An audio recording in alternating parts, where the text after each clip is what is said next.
is going to be about eyebrows. I actually have had several people request that I do a video about brows, and I do think it is a beauty routine that is scary to some people.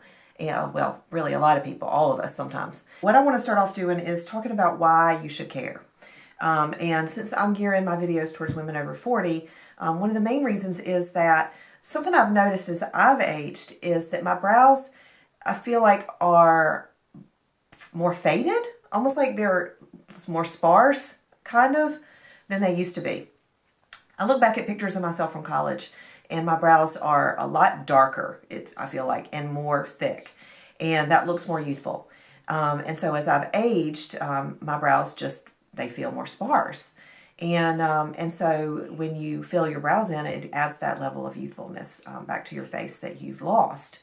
And if you wonder sometimes why you look a little bit different in pictures now than when you did before, check your brows. Compare you now as a 40-year-old to you as a 20-year-old and see what your brow situation was like back then. It's been maybe 10 years that I've been doing my brows. I know I didn't do them at all in my 20s. I don't remember ever doing my brows in my 20s or even my early 30s.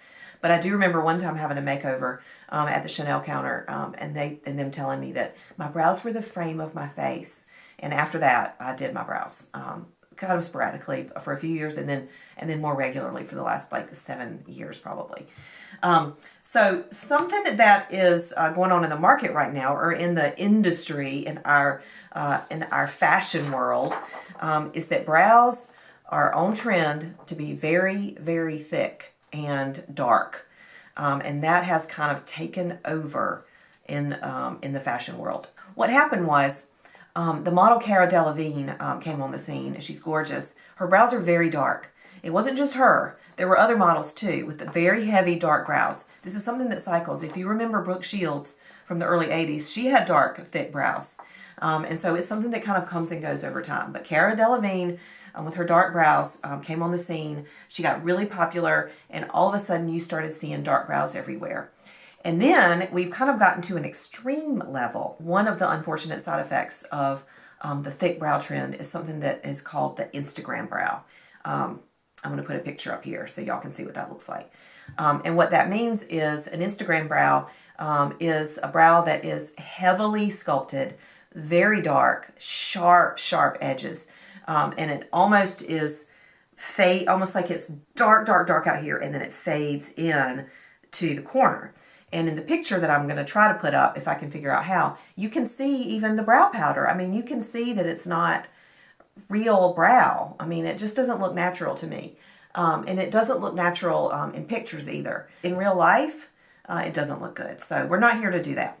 What we're going to talk about is just the importance of just a natural darkening and thickening, or more of a filling in of your own brows. And this is going to be something that you have to do at different levels. I mean, some people have very little brow hair, and they're going to need to kind of really work at it. And then other people just need a few strokes to kind of fill in the sparse areas. Now, another thing you need to remember is that if you have dyed your hair, if your hair is darker or lighter than its natural color, you might need to consider whether if you're already using a brow product, whether you're using the right color. And it's really personal preference. I know women with blonde hair who love the look of a dark, dark brow on top of the blonde hair. That's great. I think it looks beautiful too. But most women kind of want it to match. And there are a wide range of colors on the market, from blonde to taupe to light brown, dark brown, black, even auburns and reds. And I'll talk about that a little bit more.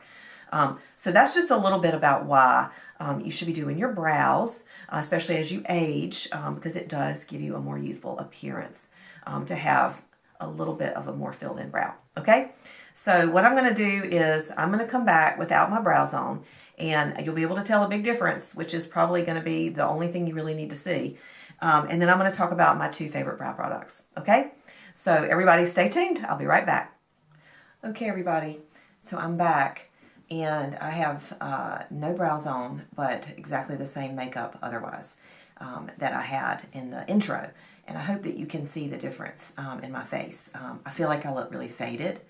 And so that kind of illustrates, some of the things that I was talking about in the intro about why we need to do our brows, especially as we age a little bit. We want to stay as youthful as possible. So what I want to do in this part is a couple of things. I'm going to talk about my favorite brow products, and I'm also going to show you how I do my brows. I hope that goes okay. Okay, I've never done this on camera before, and I'm not quite sure about the angles and me looking in my mirror, and my brows are probably going to look janky or something, but we shall see. So what I'm going to talk about first is my favorite brow product that I use really on a daily basis. And this is the Anastasia Beverly Hills Brow Wiz. This is it's a pencil. It's a brow pencil. See, it's just, you can roll it up like that. And on one end, on one end it's the pencil, and on the other end it's the spoolie brush that you need to kind of put your eyebrows in shape. And then I use that every day, every single day. That's what I use. Pretty much that's the only thing I use during the work week. Now sometimes if I'm going to go out at night and I have a little bit more time than I normally do, I will use, to me, probably what's the gold standard product on the marketplace, and that is the Anastasia Beverly Hills Dip Brow Pomade. And this is, you know, your little pot of brow product like this. And you apply that with an thin angled brush like this. This is the Sigma Small Angle E65 brush. And it's just a little bit more difficult to use than the pencil, so that's why I don't do it before work, because I'm usually in a hurry. But it's just outstanding. I use both of these products in the color Caramel. I used to use, I think, a more taupe product. And then when my hair started to be a little bit more red, like that happened naturally, when my hair started to become more red, I switched to Caramel because it's got a more reddish tone to it. There's an Auburn, and I think I have the Auburn upstairs, but it's too red. Now in the winter, if I take my hair down really dark, almost like a dark red, I could probably get away with it, but I can't like this where it's highlighted with blonde, and it's just kind of got that strawberry blonde feel to it. I'm sorry about my voice, y'all. I've been sick this week, and my voice is just a little bit on the Kathleen Turner side right now. So I'm going to do one brow.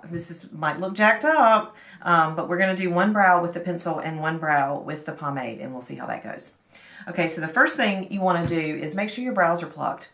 I have Bella. She is at my nail salon. She does my brows. I have friends who get their brows threaded, and then I have friends who pluck their own brows. But you probably should be doing that. You have some stray hairs, I'm positive. I didn't think I did. I thought that I had really good brows, actually, and then Bella told me I needed to get my brows done.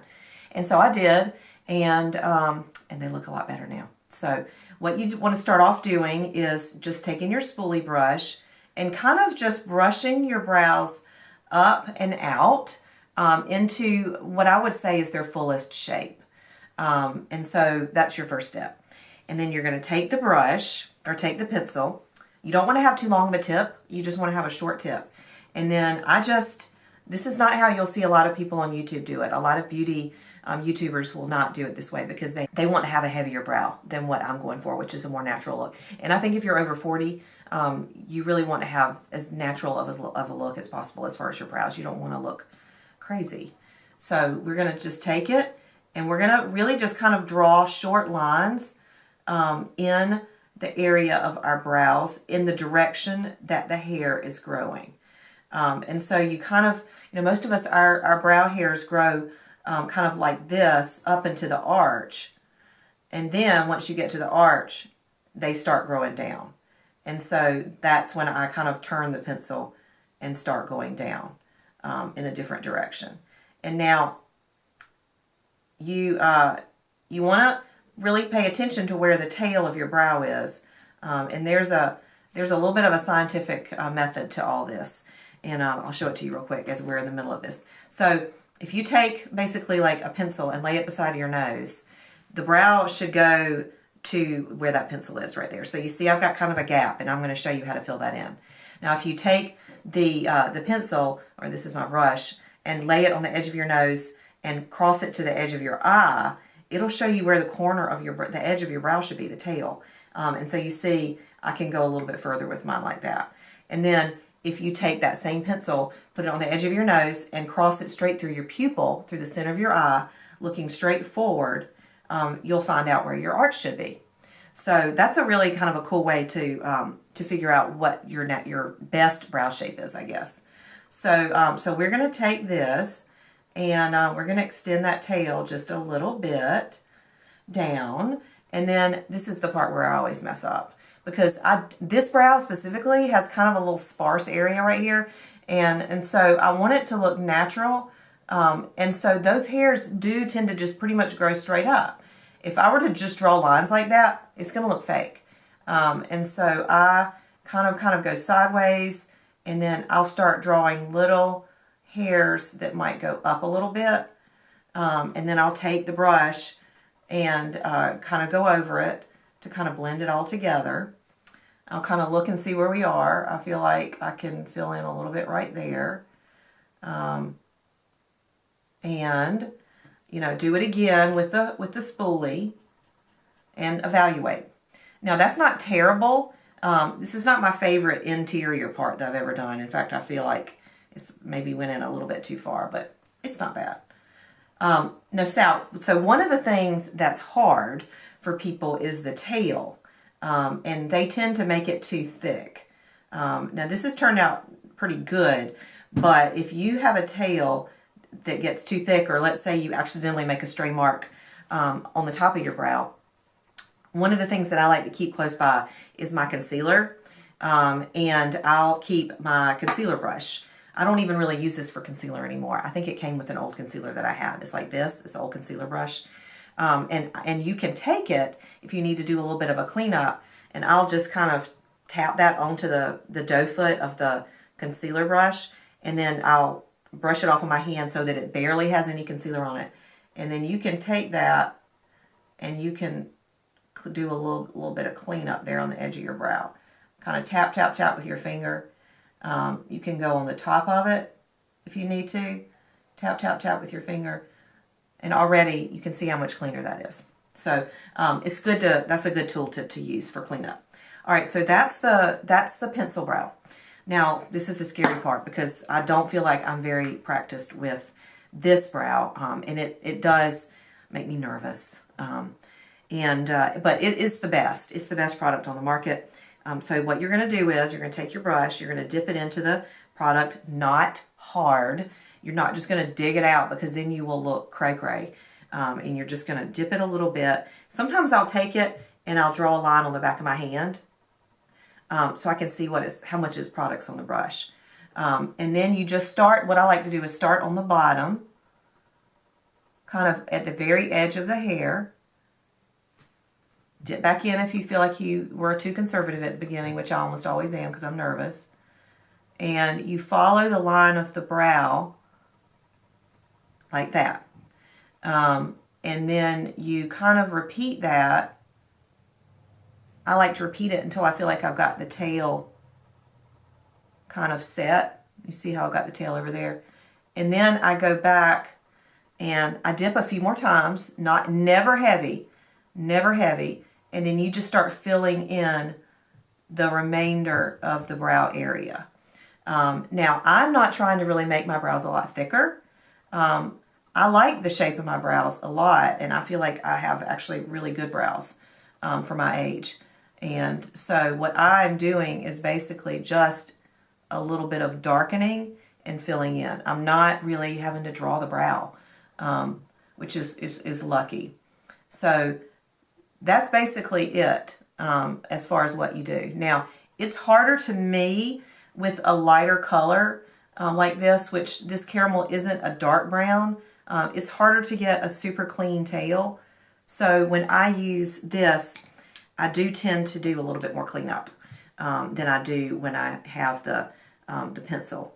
So I'm gonna take that again and just kind of go right over the edge, and then go down like that, and then tap, tap, tap with my finger to blend that out to make that edge just a little bit tighter. And so that's it. This brow of mine goes further in to the center to where it's supposed to go. Let's see if I can show y'all that. So let's lay the pencil right beside my nose so you can see I'm good. Good. Let's see if I can look it straight on. like that, straight on. So those don't look too bad. Now, everybody freaks out about their brows, and they're worried that they're going to look, you know, like some crazy old lady who's got the crookedy brows that they, you know, used to see in church when they were little. But remember the old saying, brows don't have to be twins, they only have to be sisters. That means they don't have to look just the same. So what I'd challenge you to do is to compare how I look now to how I looked before. And I think you'll see that the darkening and the filling in just kind of finishes my face and makes me look just a little bit more polished. My brows are pretty pale for my hair, especially now. And then I do tend to like dramatic eye makeup. And so I want to have brows that match that. Now this thing right here, of course I didn't look up before I started filming this video how much this thing cost. So again, I will put it somewhere on the screen up here for both of these products, the Brow Wiz and the Dip Brow. Anyway, there you have it. That's my brow video for the day. I hope that you learned a little bit of something about why you should be doing your brows and what products are out there. There are great products at every price point. Please don't think that you are limited to what I've shown you. NYX is a fantastic drugstore brand that has a wonderful brow pencil out there. And of course, really every drugstore brand has been on this bandwagon for the last couple of years because of the trend in the market, the trend in our culture, which is towards thick brows. So just go to the drugstore. I would recommend look for a pencil that's got a thin tip or fine tip. Don't get some big crayon. Just make sure it's got a really thin tip, and you should be good to go. Okay? So I hope y'all have enjoyed this. I will love for you to like this video and subscribe to my channel and keep on watching my videos. And I will be back next week with some more beauty information. Thanks, everybody.